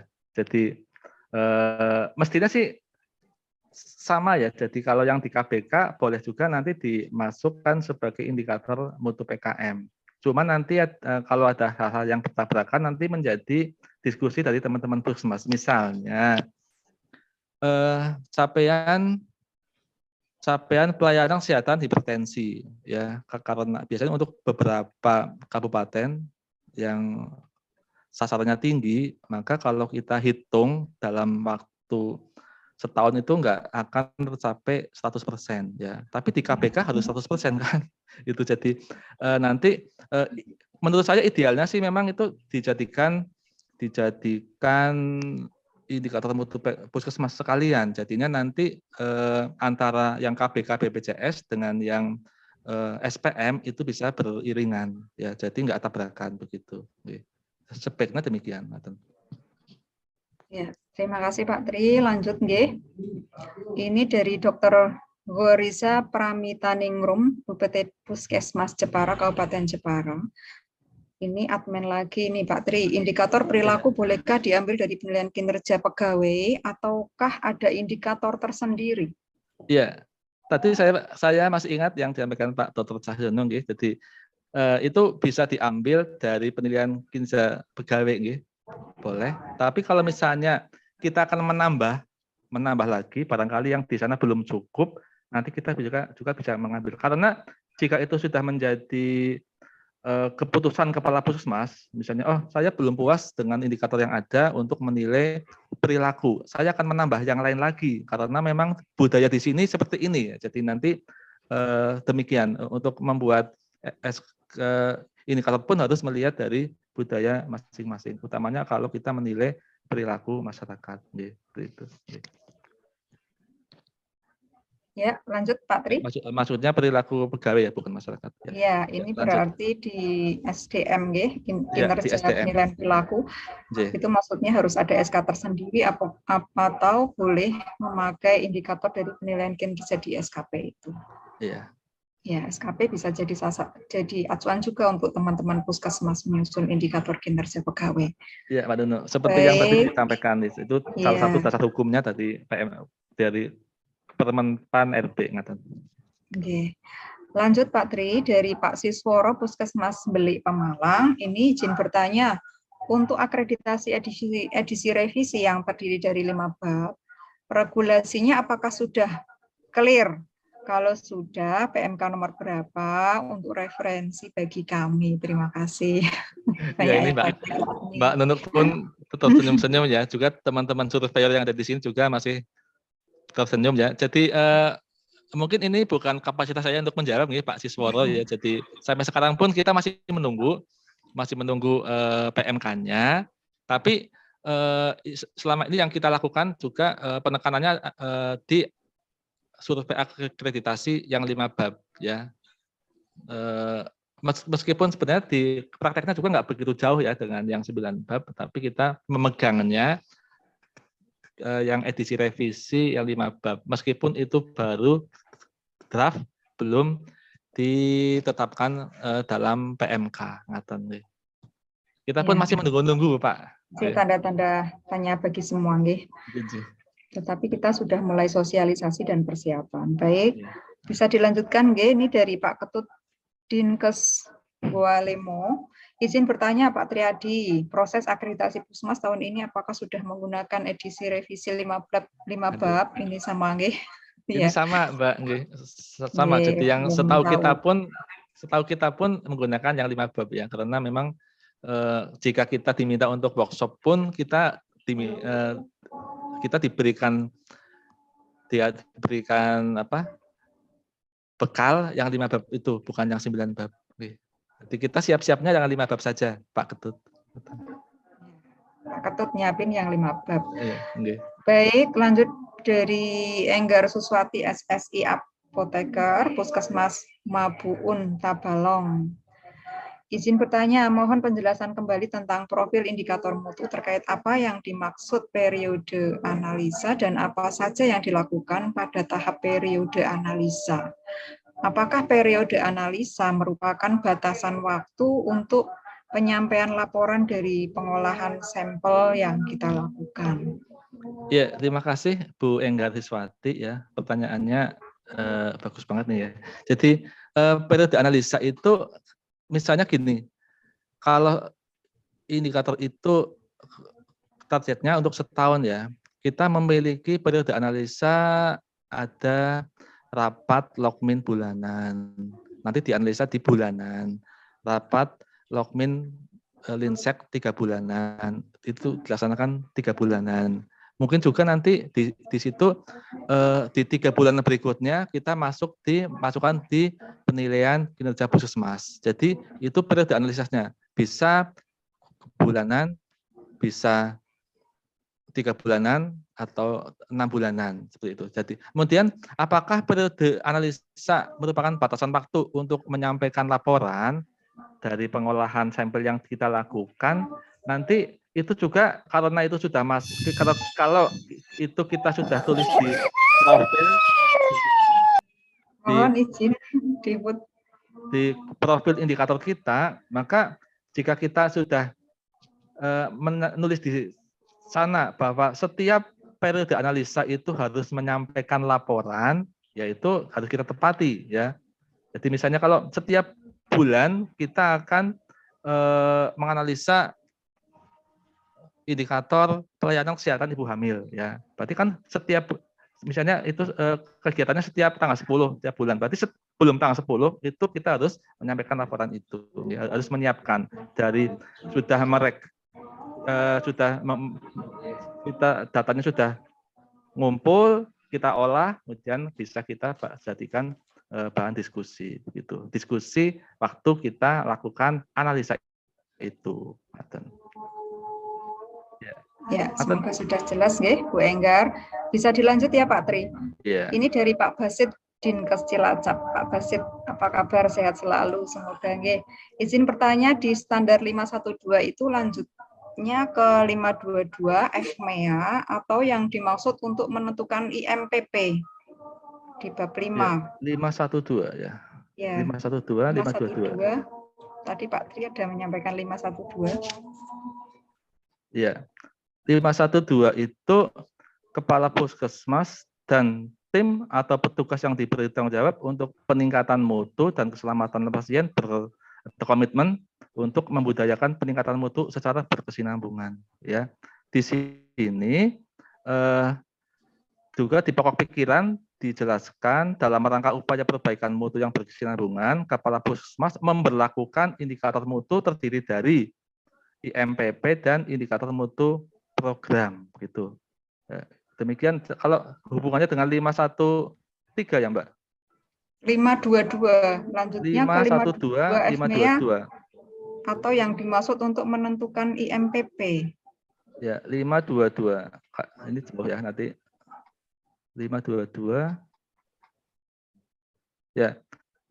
522 itu resiko dalam penyelenggaraan berbagai upaya puskesmas terhadap pengguna layanan, keluarga, masyarakat, petugas, dan lingkungan yang telah diidentifikasi, dianalisis, dan ditindaklanjuti. 522 lebih ke upaya kesehatan perorangannya, Bu Nunuk. Ya, itu bisa juga nanti ya lanjut di FMEA. Kalau di 512 itu lebih di indikator yang sudah ada. Oke. Jadi kalau misalnya 512 ya, di 512 itu sudah ada INM, sudah ada indikator sasaran keselamatan pasien. Ya memang nyambungnya di sana mestinya, Pak. Jadi jika maksudnya ini standar 512 lanjutnya ke 522 FMEA atau yang dimaksud untuk menentukan IMPP. Bisa juga nanti pada akhirnya jika ada permasalahan dan itu menjadi area ya, secara area itu permasalahan yang harus diselesaikan, maka itu bisa masuk di indikator mutu prioritas pelayanan. Ngaten Mbak Nunu. Ya, semoga Pak Basit bisa memahami ya. Ya, nanti Pak Basit kalau belum nanti kita ngobrol sendiri langsung ya. Kita dengan Pak Tri. Ya. Baik, ini masih ada waktu sekitar 15 menit, kita bisa selesaikan beberapa pertanyaan. Selanjutnya dari Bu Rosli Hanjani Eskep, apakah indikator kinerja admin juga harus ada profil indikator? Ini tadi sudah ya kita sudah ya, setiap indikator ada profilnya. Setiap indikator ada profilnya karena itu untuk memberikan persepsi yang sama buat siapa saja yang mengukur ya. Kemudian Bu Siti Aminah Dinkes Kabupaten Tegal, apakah ada teori untuk menentukan skala 1 sampai 5, misal salah satu yang seperti apa? Itu. Ini teori tentang penentuan skala prioritas nih Pak Tri. Iya, ini di PMK nomor 44 ya ada ya di sana cuma menyebutkan bisa 1 sampai 5, bisa 1 sampai 10 ya. Itu bisa kita baca di sana dan itu kan memang kalau kita brainstorming itu lebih kayaknya agak subjektif juga, makanya biar nanti hasilnya lebih bagus, semakin banyak yang ikut brainstorming ya itu semakin bagus. Jadi kalau sendirian, memang kalau kita sendirian menentukan skala 1 sampai 5 kayaknya terlalu subjektif. Tetapi kalau dari sekian yang subjektif tapi dilakukan oleh banyak orang, akhirnya nanti jadi kesepakatan. Ya, jadi misalnya semuanya 4 ya, dikalikan 10 jadi 40. Jadi sepanjang itu sudah menjadi ya, kesepakatan bersama itu tidak masalah. Jadi ini tidak ada teori untuk menentukan skalanya harus 1 sampai 5 atau 1 sampai 10. Oke. Baik, kami lanjut. Bu Teti Meiyanti, Dinkes Kabupaten Kota Tegal, mohon izin bertanya Bapak Triadiandoyo. Pada MFK, apabila puskesmas mengalami renovasi konstruksi bangunan, perlu disusun IKRA.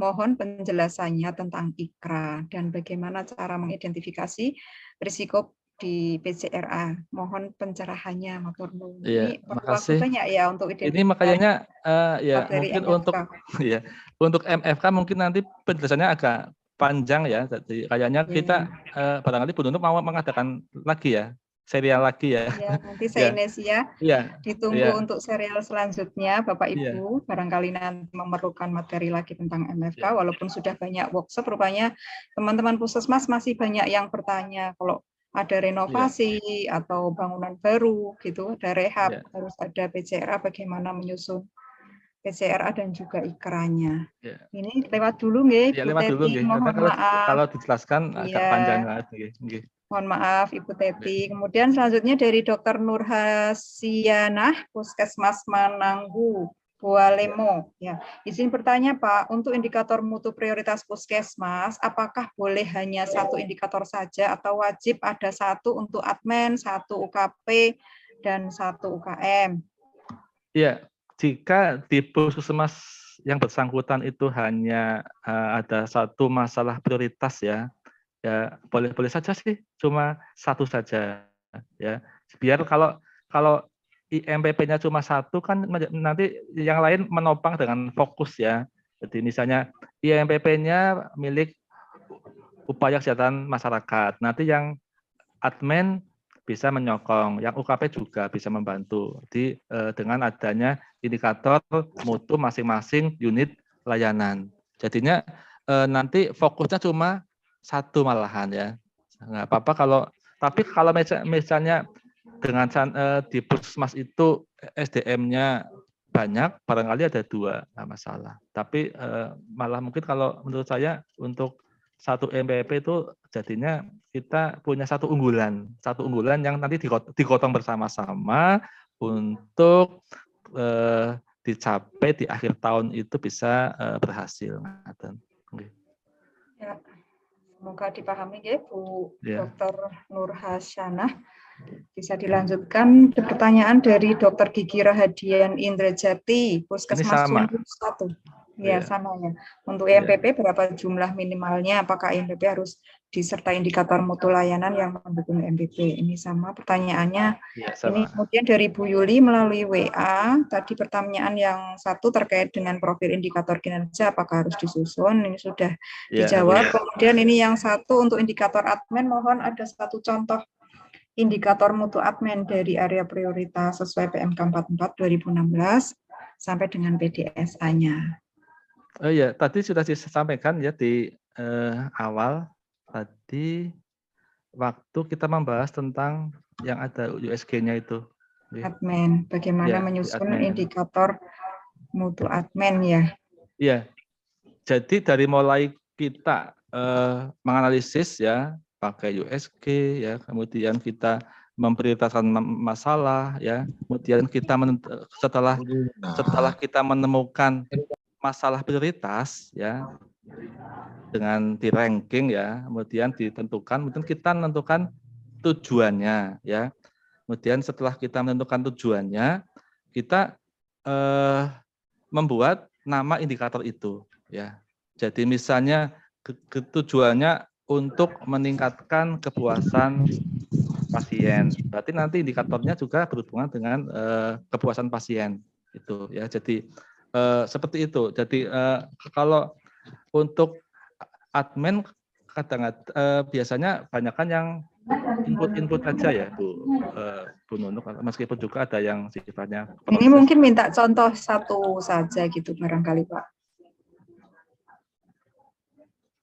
satu contoh indikator di admin. Barangkali tadi berangkat dari permasalahannya apa, kemudian dianalisis, munculnya apa, kemudian PDSA-nya bagaimana. Ya, saya bisa bisa share screen lagi ya. Ya, monggo Pak Tri. Ya, oke. Nah.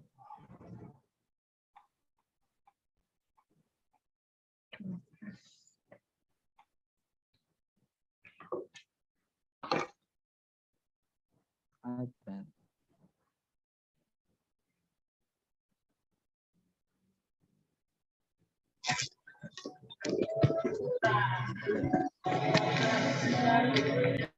Share screen. Saya stop dulu ya Pak. Oke. Bisa kelihatan? Oke, sampun. Ya, di sini kan, ya kita mulai dari identifikasi masalah ya.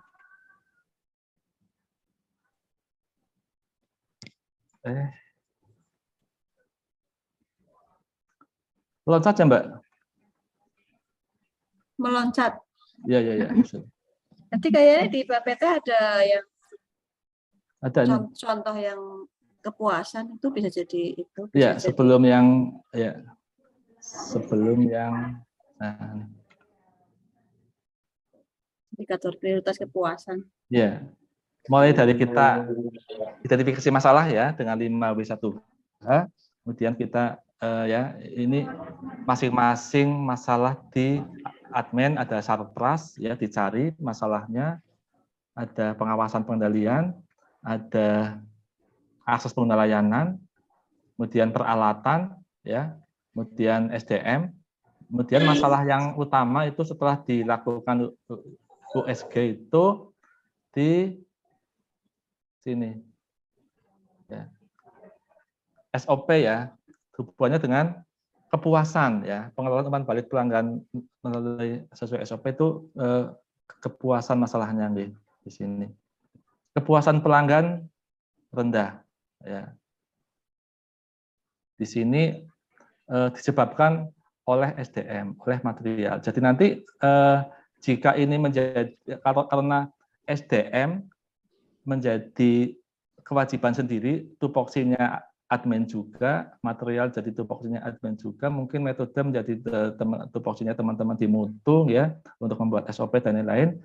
Kemudian di sini tujuannya kan meningkatkan kepuasan pelanggan ya. Berarti nanti indikatornya nanti meningkatkan kepuasan pelanggan. Jadi misalnya sekarang setelah kita laksanakan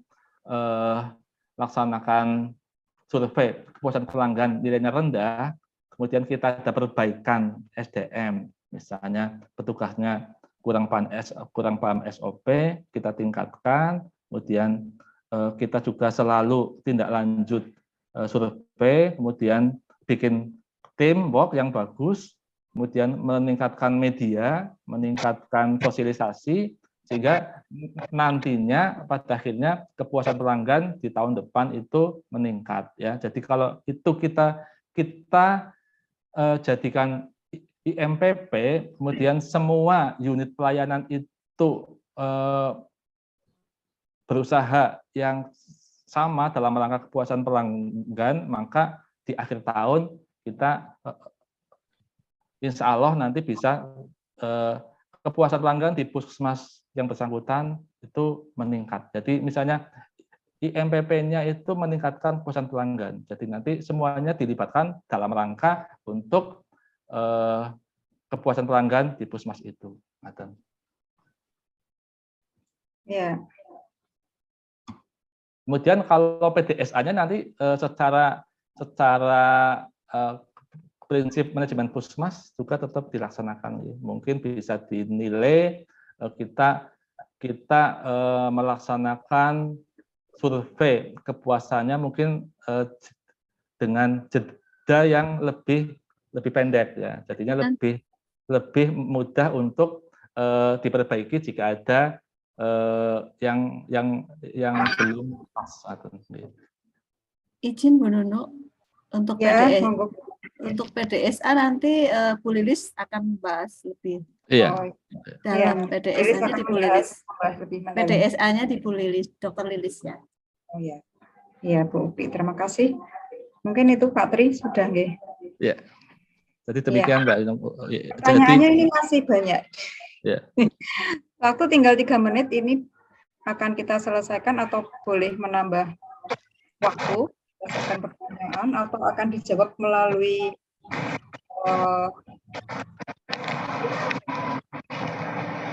Ya, nanti mungkin untuk semua Mbak Nunuk, ya nanti ya. untuk semua yang ditulis di chat room nanti kita bahas, kita jawab dan barangkali bisa kita kirim di linknya. Oh iya, Ya, baik. dan Ini masih ada waktu, kita sambil menyelesaikan waktu, menyelesaikan juga ya, yang masih ada di chat room ya Pak Tri. boleh. Okay.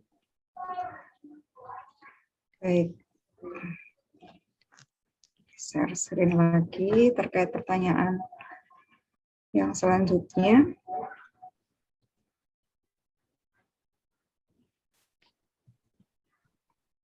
Dari Pak Basit lagi ini ya.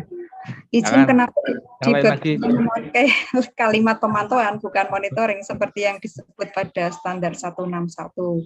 Kedua, di bab 283 seolah-olah UKM melaporkan kinerja pada Dinas Kesehatan, bukannya sudah selesai di 161 bahwa PKP pelaporannya menjadi otorisasi Kepala Puskesmas bukan PJ UKM.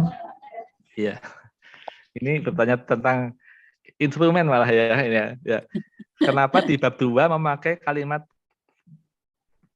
pemantauan bukan monitoring? Ini ya mungkin sebetulnya kan artinya sama ya, pemantauan ya monitoring ya. Kemudian seperti yang ada di standar 161. Kedua, di bab 283 seolah-olah UKM melaporkan kinerja pada Dinas Kesehatan. Bukannya sudah selesai di 61 Bapak. Iya. Jadi penilaian kinerja puskesmas kan memang wajib ya dibuat oleh teman-teman puskesmas. Jadi kalau Dinas Kesehatan mewajibkan setiap 6 bulan sekali mengirimkan penilaian kinerja puskesmas, ya, maka kita harus mengirimkan itu. Tapi di lain pihak kita pun secara rutin teman-teman di masing-masing pemegang program di puskesmas juga melaporkan ke Dinas Kesehatan. Jadi kalau di sini sifatnya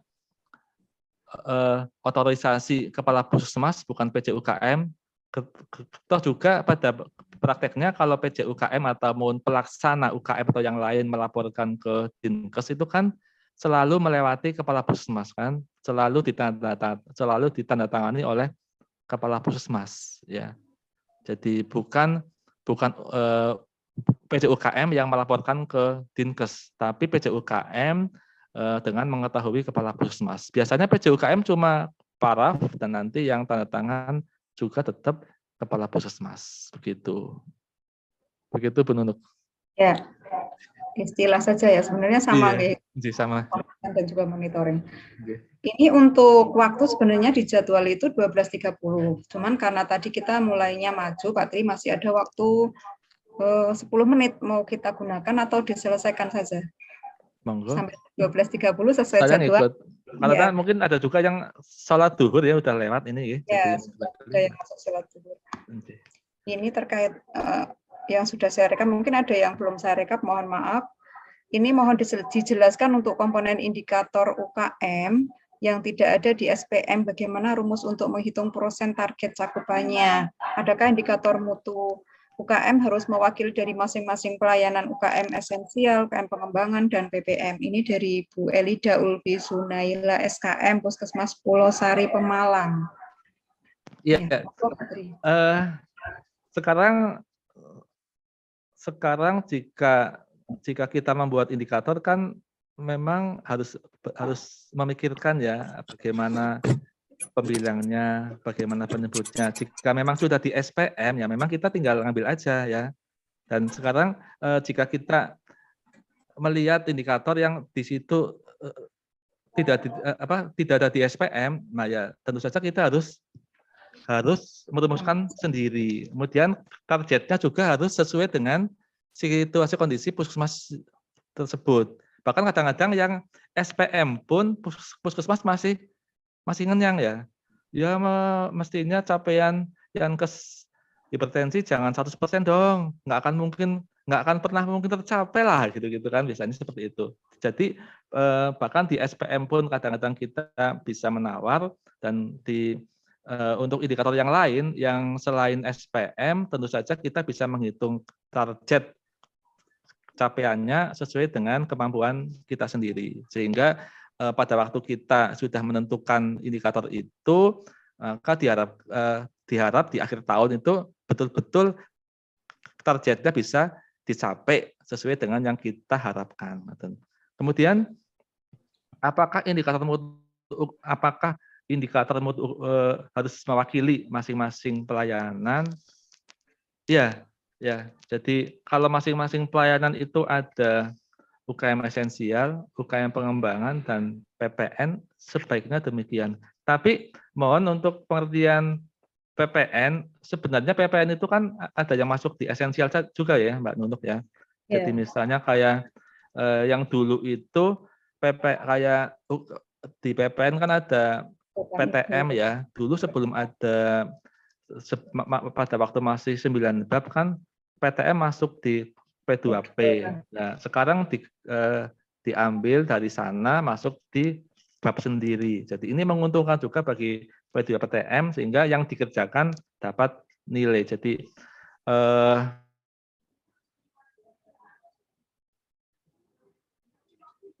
Kak Tri, suaranya hilang.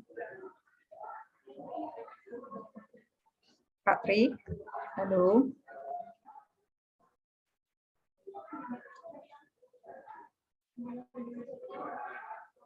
dikeseling tentang ODF dan lain-lain. Mute tadi. Mungkin demikian, Mbak Nunuk. Oke. Bisa dilanjut ini nggih, dari Bu Wahini, Puskesmas Gunung Kandang Kabupaten Pasuruan, semua indikator mutu sudah tercantum di manual. Apakah masih perlu membuat kamus indikator? Ya, ini tadi sudah pernah ditanyakan juga ya. Jadi dari pas materinya Pak Cahyono ya. Iya.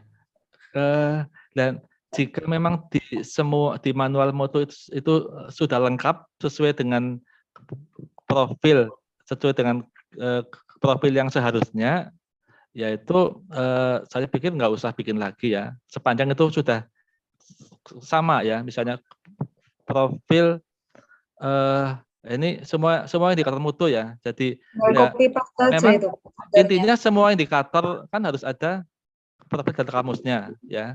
Dan jika di manual mutu sudah ada, berarti kan tinggal di copy aja. Ya, jadi mungkin teman-teman di Pusmas di tempatnya Pak Bu Tulus itu memang semuanya sudah dirumuskan masuk di manual mutu. Sudah rinci sekali setiap indikatornya ada profil dan kamusnya. Ya, jika memang sudah dibuat, ya kita nggak usah membuat lagi. Tinggal nanti itu kan jadi acuan, ya, jadi acuan oleh semua pemegang program di situ. Ini pertanyaan dari Pak Rahadian sama Bu Ermita ini hampir sama juga ini Pak. Apakah indikator mutu UKM harus mewakili dari masing-masing pelayanan? Ini dari Bu Ermita juga, apakah indikator mutu di setiap program atau cukup perwakilan 3 indikator dari masing-masing UKM? Sama ini Pak Tri. Ya, ini jawabannya sama ya, tadi sudah ada yang nanya juga ya Mbak Nunuk ya. Sebaiknya masing-masing unit itu ada indikator yang merepresentasikan masing-masing unit ya. Kemudian jika ada indikator yang targetnya belum tercapai, maka itu masih ada di masing-masing unit sebagai indikator mutu unit itu. Mbak. Ini yang belum saya rekap, ini ada dari Pak Basit lagi ini. Semangat ya Pak Basit. Nanti dapat door prize nih Pak. Kalimat di bab 4 yang terdiri dari 5 standar. Kenapa di EP pertama selalu menetapkan indikator, sedangkan indikator stunting, misal itu ada di layanan gizi, KIA, bahkan kesling. Bisa di-share, Bu Nunuk? Sebentar saya copy dulu deh. Ctrl C.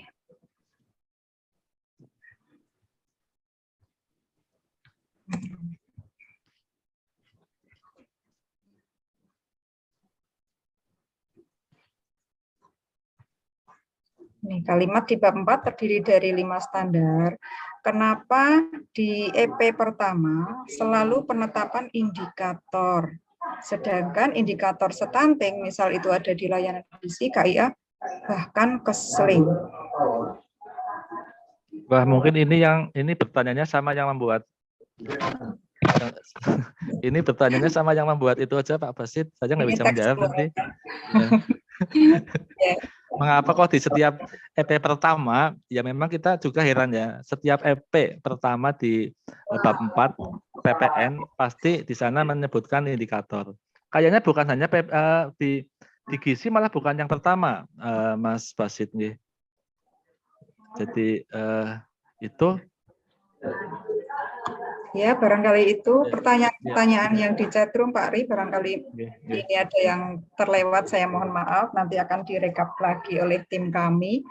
Yang belum sempat kami jawab akan dibahas, kita sampaikan ke narasumber yang bersangkutan untuk mendapatkan jawabannya, dan nanti akan dikirim melalui link yang akan disampaikan oleh panitia.